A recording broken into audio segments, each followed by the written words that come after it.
Hey friends, it's me, Gordon Griffith, coming to you all the way from the Philippines with another word of encouragement for today, June 24th.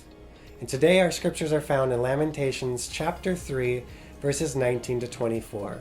And I invite you to read them with me. Say, I remember my affliction and my wandering or restlessness, the bitterness and the gall.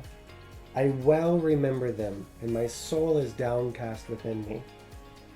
Yet this I call to mind, and therefore I have hope.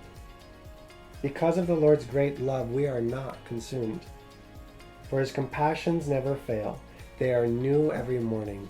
Great is your faithfulness. I say to myself, the Lord is my portion. Therefore, I will wait for him. Now, the writer here is doing something that we have found in our ministry and even in our personal lives to be very helpful and even healing.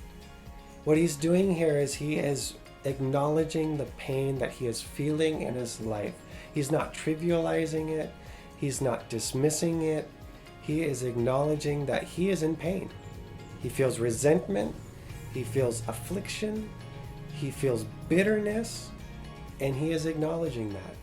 But at the same time, he is acknowledging that God is with him and is mighty enough to save him in whatever situation he is in. What he's doing here is he's rightly remembering his pain, but he's also rightly remembering that God is with him and is faithful.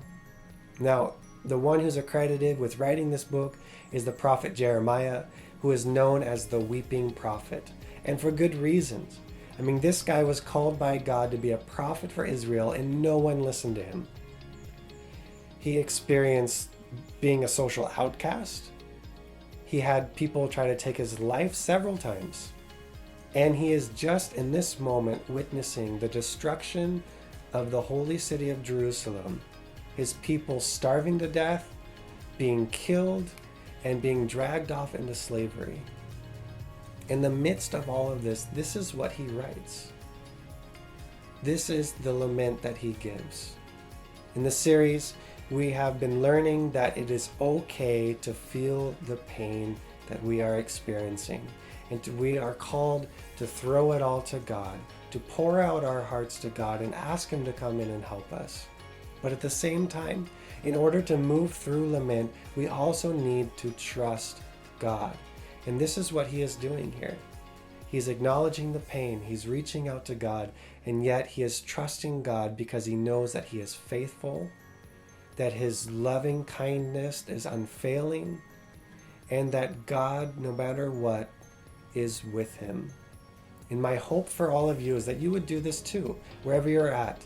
That if you're going through a hard time or you've been through one recently, I invite you to look to where God has been in your life, where God has been at work.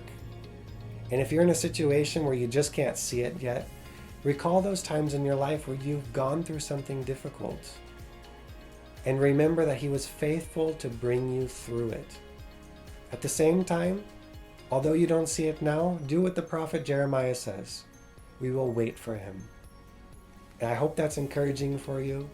I hope you have a great day. We'll see you next time.